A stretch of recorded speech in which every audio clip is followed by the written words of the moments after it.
আমার সঙ্গে অরিন্দম বিশ্বাস এবং তন্ময় মুখার্জি দুজনের কাছেই আসবো। যদি তারা একটু আলোকপাত করতে পারেন এই বালু এবং কাকু দুজনের চিকিৎসার এমন কোন জায়গা রয়েছে যেটা চিকিৎসকেরা দুর্ভেদ্য হয়ে রয়েছে, চিকিৎসকরা কোনোভাবে সেটা ভেদ করতে পারছে না। একজন ভদ্রলোক, তার একটা অডিও পাওয়া গিয়েছে বলে সূত্রের খবর, যে অডিওতে তিনি ভাগ বাটোয়ারা বকরা বিভিন্ন বিষয় নিয়ে তার জ্ঞান গর্ভ তিনি ভাষণ দিচ্ছেন, হিসেব নিকেশ করছেন। কিন্তু সেই ভদ্রলোকের এখন বিগত 3 মাসের ওপর প্রায় সময় হতে চলল, তার গলা দিয়ে একটা আ ই উ বেরোচ্ছে না পর্যন্ত।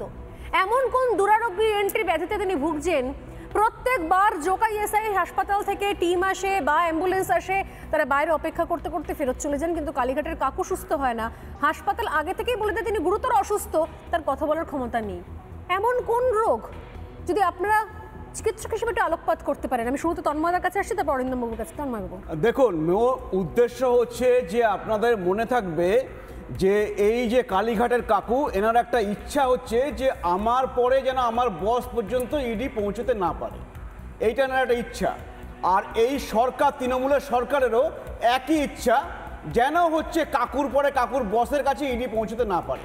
অর্থাৎ এই দুটো ইচ্ছা মিলে গেল।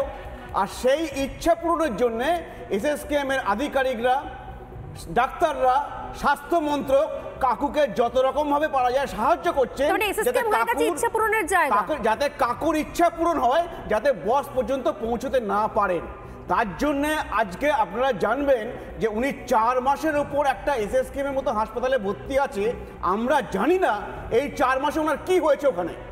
আজকে হচ্ছে প্রতিটা ক্ষেত্রে যখনই ওনার ভয়েস স্যাম্পেল নেওয়ার কথা হচ্ছে, সাথে সাথে বিভিন্ন বাহানায় ওনাকে আটকানো হচ্ছে, এমনকি একটা বাচ্চার বেডে আইসিইউতে ট্রান্সফার করা হচ্ছে।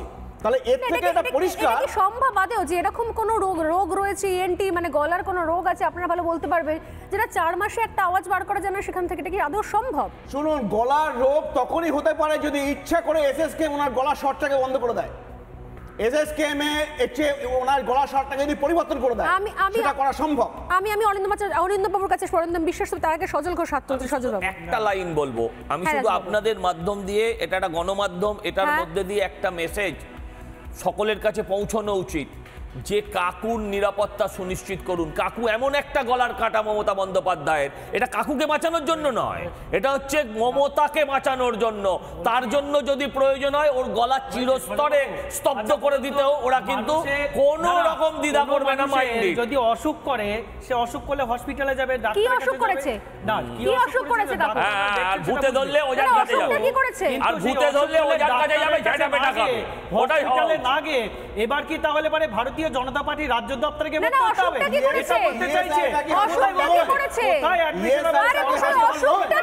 কি অসুখ হয়েছে ডাক্তার তার রিপোর্ট সমস্ত এই যে বালু, এই যে আপনাদের নেতা বালু, শুনুন না, জ্যোতিপ্রিয় মল্লিক তার বুকে এমন ব্যথা, শুনুন না, তার বুকে এমন ব্যথা জ্যোতিপ্রিয় মল্লিকের, তিনি উঠতে পারছেন না, কথা বলতে পারছেন না, তিনি জেলার প্রশ্ন উত্তর দিতে পারছেন না, অথচ তিনি তার কেবিনে, না না, তার কেবিনে দফায় দফায় লোক ঢুকছে, তার কেবিনে দফায় দফায় লোক ঢুকছে।